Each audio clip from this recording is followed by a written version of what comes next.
Happy almost Thanksgiving, Louie. Happy almost Thanksgiving. Very close, very, very close. And it's this time of year that we like to kind of think a little bit more, give Thanksgiving just a little bit more perspective. Not that we don't love turkey and all the sides. We talk about that stuff. The pies, obviously, we just talked about pies.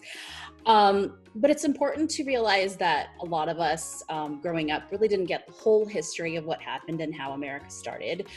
We kind of got like a really cleansed version of like Pilgrims and Native Americans, which back then they called Indians. And, it's just not quite exactly what happened. And I'm obviously being sarcastic right there. So we're so excited because we finally have someone on that is an expert in Indigenous food. Super exciting. Louie and I both want to learn about it. It's something that we all should be learning about because we're Americans.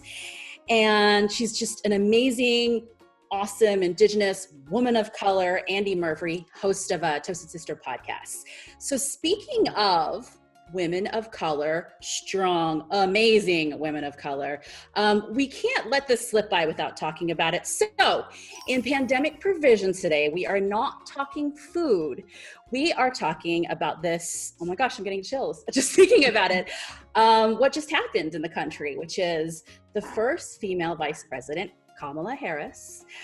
And it just means something to us. I could speak for myself in the sense that last night I was like an emotional, just like on a roller coaster. I have been for days, but last night was just like the height of it, And I was explaining to one of my friends because she was fighting everybody on Twitter, and that's hilarious to me, but I try not to do that. But I was kind of liking the stuff that she was saying. And, she's a woman, and she was just really trying to get people to understand that at this point with this particular item, this particular topic, it's not just about politics in a lot of ways. It's really mostly about representation. And, as a woman of color, and both of us, and as women, and she's half South Asian, which is the first time ever, half Black, first time ever, first female vice president, first vice president of 2 immigrants. So a daughter of 2 immigrants. Just so many things that just made it so emotional for me. And honestly, you didn't expect the emotion that happened. Definitely the most emotional I've ever been after an election. I was crying, and I realized I was crying because of the happiness of it. And then I was still crying after because I realized it was like also like just being tired and frustrated with how long it took to be in this position. Obviously grateful, but then it's like that wave of emotion. So happy that it happened. Wish it was sooner, but I guess things take time. And so how did you do? How are you feeling? Feeling great. I'm actually floored by this win. It was exhausting counting up to it in Nevada. Oh my God. Right? Yeah. But anyways, it really touched a nerve to see a woman become elected as vice president, because it was not just like we made history. Yeah. We also kind of like are entering a really symbolic change. I mean, for 200 years, a woman has not like held such a high dignified position like that. And I think Kamala Harris will do well, being a symbol of like, the resurgence, the golden age of women. And it would be great if we could just at least unite in the cause of honoring people, everyone, and giving everyone a seat, which this is a beautiful step, and just thinking about things, and learning from mistakes in the past, And in that vein, Louie, we really need to learn more about Indigenous food and Indigenous culture. We're going to start with an amazing young Native American journalist who's just really out there right now and just doing some amazing things for Indigenous culture. Andi Murphy. Louie, today we get the honor of talking with Andi Murphy, the host of the Toasted Sister podcast, a show about Indigenous food and culture. And the reason why we're so excited about this is because we haven't gotten yet to talk to anybody about Indigenous food, and it's been on our list of things to do since the beginning. So about a year and a half ago this is one of the things we really wanted to talk more about and learn more about, because we're both chefs and because we care about people and food and culture. So thank you so much for joining us, Andi. Of course, you're welcome. I love any chance to talk about Native American food. Yes. So I'd like to start with your background. You grew up on the Navajo reservation in New Mexico. What did you grow up eating on that reservation? Did it include many Indigenous foods, or was it sort of, the same thing as every other American? Mac and cheese and marshmallows and Rice Krispie treats, that kind of thing. Macaroni and cheese and marshmallows. Right? Exactly. Potato salad, I don't know. The latter. I grew up eating what a lot of poor Americans ate. Lots of cheap food, lots of food that's easy to put together. We had a full house, and my parents would cook those kinds of food for us. One of my favorites growing up was just plain white rice and ground beef. With some soy sauce or just salt, but those are the kind of like simple foods that we grew up eating. Every now and then we would have especially around fair time, a couple of different traditional things like meal down bread and blue corn mush and different corn soups, but that was pretty much it. My family was very affected by colonization and boarding schools and removal and stuff like that. And that's the story of a lot of Native Americans in this country. We had those things forcefully taken away from us, all that knowledge and ingredients and seeds, and that was forcefully taken away from us in a couple of different ways over a couple of different generations. So, I'm a product of that. So when I left college, I got to, have my own freedom and develop my palate and taste different things and not always have to go to the same restaurant with my parents.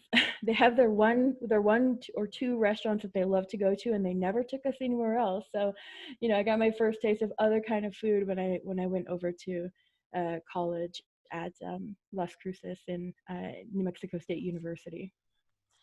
So I know that you've had to then rediscover food from your ancestors, which is, similar to a lot of us who are either first or second generation immigrants to this country. It's like our families in many ways also forced us kind of, to assimilate Right. because they thought that was the way to make it easier for us, I guess, in a lot of ways. That's what my parents and my grandparents told me.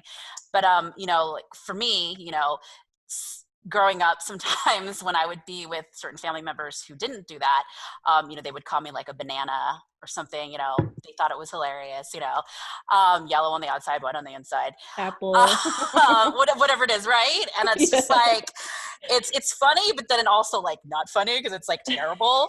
And so what has been your journey? I guess you said apple. So what's been your journey from being, an apple to becoming a person that, wants to learn about culture? How has that journey been for you? I spend a lot of my time just learning about other people. I'm a journalist, so I hear other people's stories and, hear a lot about how they are connecting with their indigenous, culture, ceremony, language, food, all that kind of stuff. And I haven't really made it a personal mission to do that for myself, So I'm not like, yeah, I am still like at the beginning stages of this journey, and how I'm easing myself into that is with food. Um, but I'm taking kind of like an intertribal, sort of way around it, because that's, I think, a lot easier for me living in the city. I work, 2 jobs almost, almost 2 jobs, doing my podcast and my full-time job as a radio producer for Native America Call-In.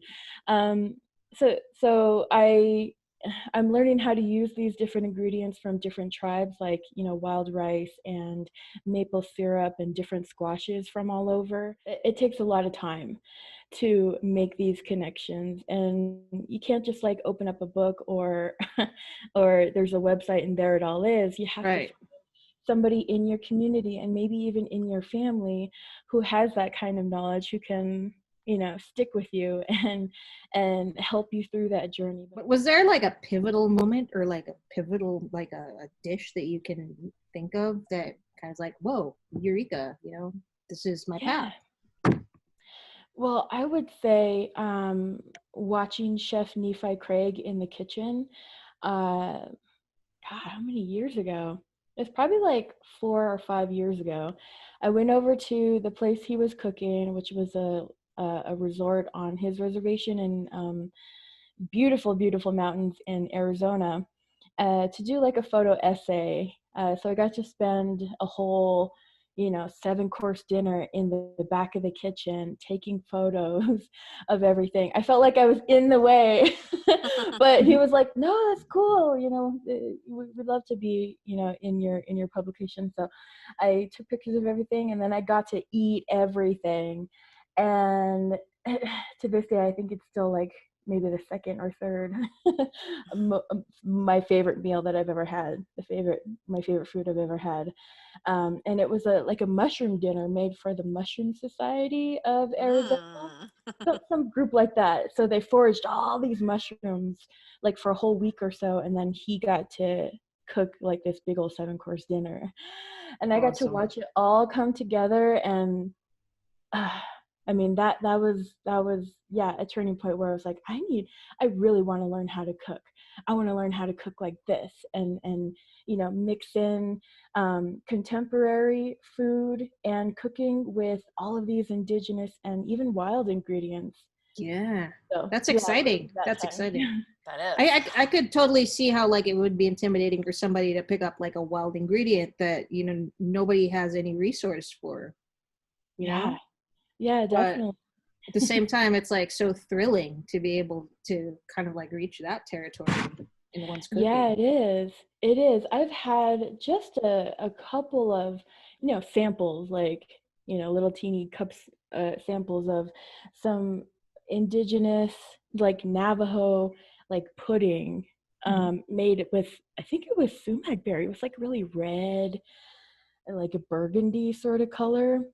Sumac. I've That's I've had awesome. that, and then like 3 different teas, and a soup that had corn and the three sisters in it and everything, corn, beans, and squash.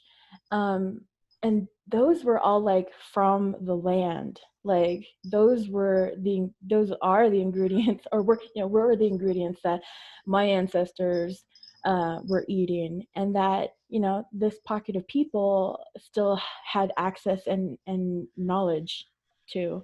So that was really cool, getting to taste these different things. Um, but when we talk about like decolonizing our diets, when we talk about like going back and learning about what our ancestors were cooking and how they were cooking these things, I think we also have to like just keep in mind that we're still modern day eaters. Our palate is like way over here on this side, and our ancestors, they had a palate that was like way over here on this side. So there, a lot of chefs and people who are doing this work in Native America, they're combining the two. Yeah. There's only a couple of people who are like really straightforward, 100%, fully 100% indigenous, who are cooking that way, and who are really like blessed in all of that knowledge. And then there are other people who are like, yeah, I'm gonna use butter. I'm gonna use butter. I'm gonna mix it with boba, you know, and make my own Navajo boba tea. Yeah. So, Yeah. yeah. We need you to help us to understand Native food sovereignty. So it's a lot about kind of what you were just talking about, which is reclaiming power in the food system. Mhm. I just started learning about Navajo Nation and some of the challenges that they face.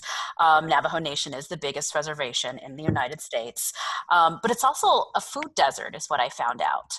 So, just 10 grocery stores serving approximately 150,000 people. That's obviously a systemic problem. What Wow. does food sovereignty mean to you? To me, it means making sure that these foods are accessible to us first, and then, you know, to other people for economic development. But there are different definitions of food sovereignty. You can have food sovereignty like on a tribal level, a political level. You can have food sovereignty in your own little community, whether that's urban or in Indian country. And Indian country is a legal term for reservation. Or you can have that personal food sovereignty, making sure that you make those personal connections to Indigenous food and to that knowledge. So for me, it means just that last one, making sure that I have that I invite these ingredients into my food pantry here in my house, and supporting the tribal businesses that are, you know, growing, packaging, and selling some of these foods. So yeah, it's a huge question, and it's a big giant concept, and it's happening, you know, in different levels all over the place. You know, for Navajo Nation, you know, food sovereignty means creating food in the reservation so that it isn't no longer a food desert. Yeah. It is making sure that people have healthy food. We need to talk about Thanksgiving and, you know, the decolonization of the holiday. First, I just want to ask you, just from your own opinion, is Thanksgiving, is it a pain point for you?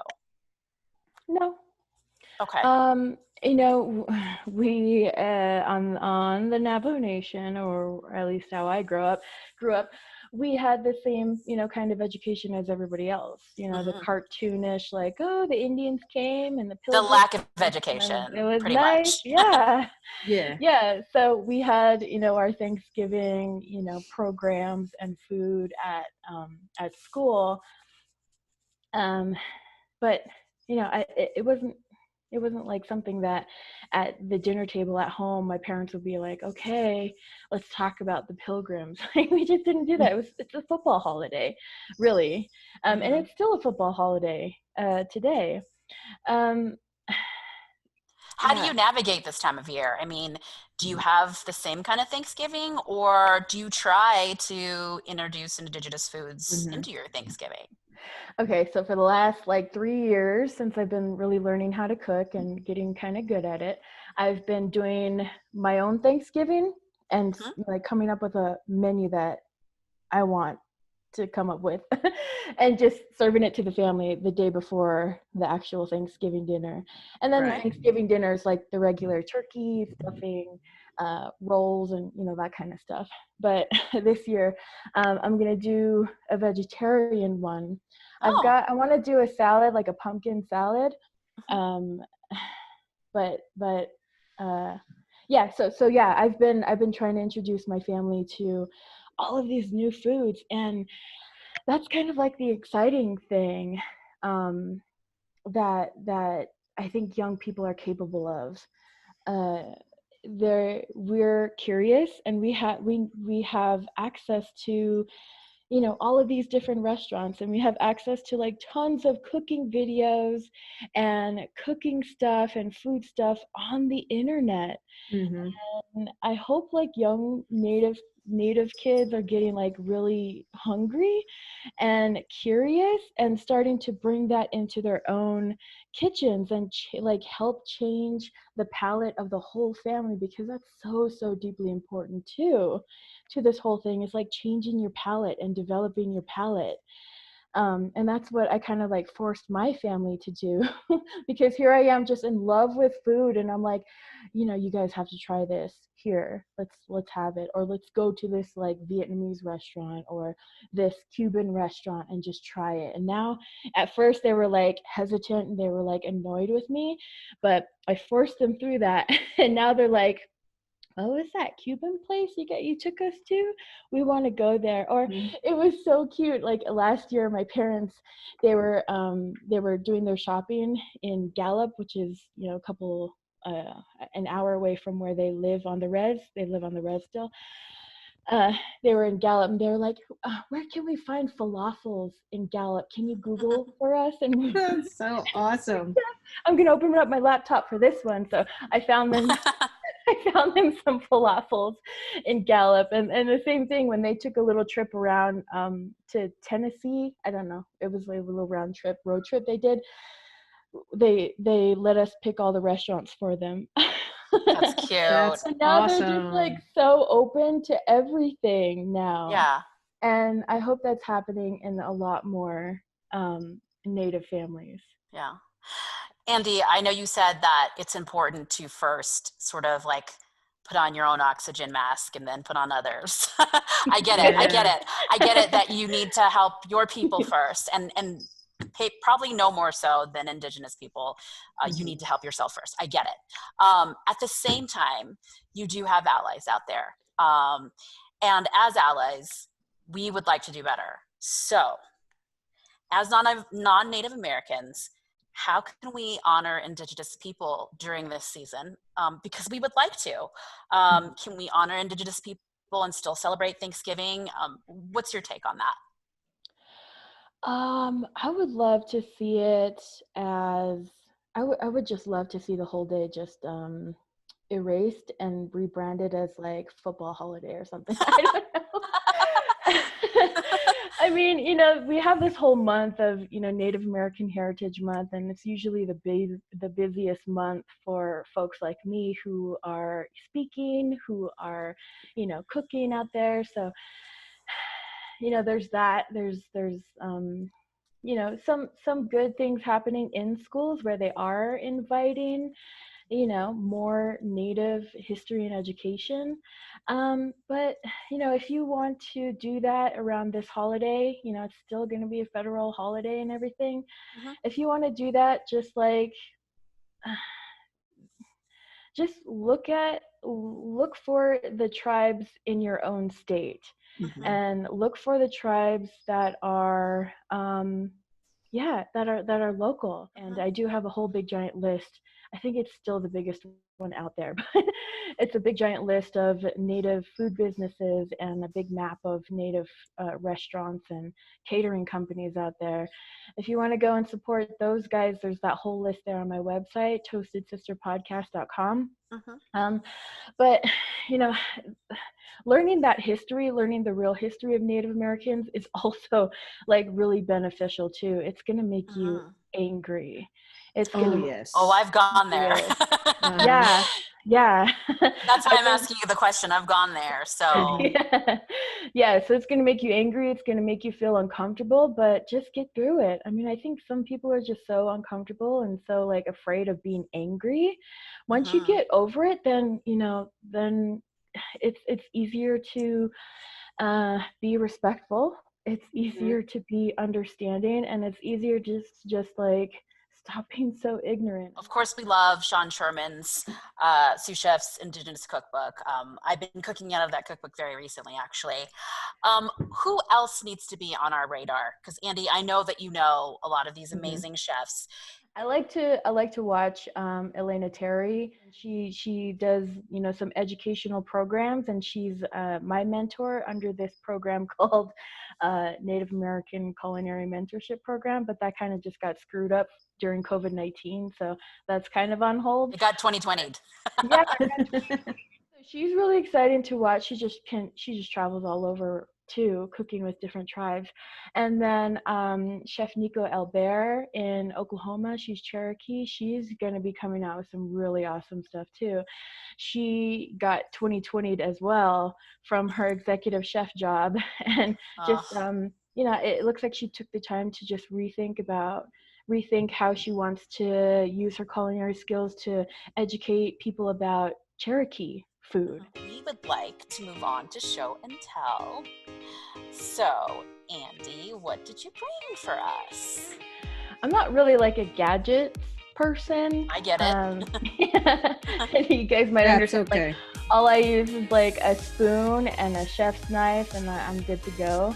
But this thing, I gotta go down here and pick it up. It's It's a tabletop, convection oven. Yeah. Yeah, it has like the little fan in there. Mhm. But, because I live by myself, I cook, for myself. I'm single, so. shameless plug. Yeah, right? She's looking for a chef man. I am. It's so annoying how like other some dudes out there can't cook. Yeah. I get it. But so this thing, I love using this thing because you can just make a little bit of something, and it's good enough for just one person. I have a big giant oven that I can use, but it's just why. Right. If I'm just gonna make like one cake or roast a couple vegetables for a salad, I'll just use this thing here. I don't think I've turned my big oven on In a while? In a while, yeah, maybe since like last winter. Wow, so you do almost everything in there? Yeah, it's a convection. Wow. So yeah, little cakes. let's debunk the air fryer. The air fryer is a convection oven as well. It is. The fan is like pointing downwards. Yeah, you don't need it. That's why the design's kind of like a basket, but like a regular convection oven will do the same thing. You can fry fries and do your air fryer thing in a regular convection oven such as that. All right, Louie, it's that time. On the fly, 60 seconds, rapid fire questions, this time with Andi Murphy, host of Toasted Sister Podcast. Okay. Are you ready, Andy? Yes. Let's do this. Start the timer. Go, Louie. Go! All right, Miss Goth Girl, favorite black-colored food? Chocolate cake. The best thing about your cats, Carrot and Lucy. Their eyes are so green. Favorite entree to cook? Oh my god, just a ribeye steak. What temperature? Medium rare. What's your childhood food craving? That rice and meat. Feel good music. Oh my god, dark wave. Dream place to travel and photograph. Oh my god, back to Ireland. Ooh. Current food obsession. Mackerel spaghetti. What'd you say? Mackerel spaghetti. Did you say mackerel spaghetti, like the fish? Yes, the fish in a can. No What way. With the red that? sauce? Spaghetti, yeah, a red sauce. I can totally see that. I love sardines. I Yeah. didn't see mackerel spaghetti. Okay, so it's fresh tomatoes. If you're Uh-huh. just cooking for one, it's 3 tomatoes, a little bit of shallot, a little bit of garlic, like one little anchovy. Let that go for a little bit till it gets saucy. Angel hair pasta, and then right at the end, your basil, capers, and the drained canned mackerel. Wow. That's awesome. Fishy gotta try it. spaghetti. I really gotta try that. I feel like you have almost like a Southeast Asian palate. She Your does. 'cause your she ground said she meat likes and rice and Vietnamese soy food. sauce and stuff. Yeah. Yeah. Ground beef, right? Louie asks a few more questions. No. Your best holiday side dish. Oh my god. French fries? What? That's not a French holiday side dish. You don't, All right. you don't have it like 4th of July and hot dogs and fries? Oh, okay. Okay, that does make sense. Okay, then All right. Best Thanksgiving holiday side dish. Yes. Oh my god. Red chili. Okay. That's a New Mexican thing. What is one blackmailable fact about you? Ghosting people. You know, dating apps and stuff. You know, you meet Yeah. people, go on dates, whatever. And then I just like to just cut it off, especially if they don't know how to cook. Oh! She's really looking for a chef, man. Yeah, well, yeah. So a lot of that kind of stuff, and I it's awful, but I just revel in like their continued text messages, and I'm like, Wow, that is a Oh. blackmailable fact. I love that. yeah, that Oh, could my. yeah, blackmailable.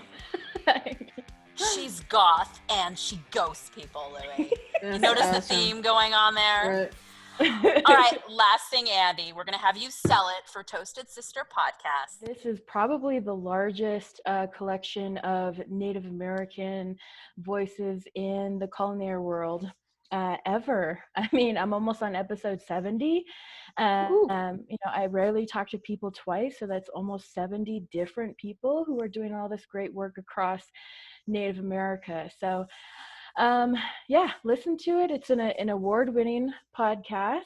Thank you so much, Andi Of Murphy, the course. Toasted Sister Podcast. We loved having you on and we loved learning and we want to learn some more.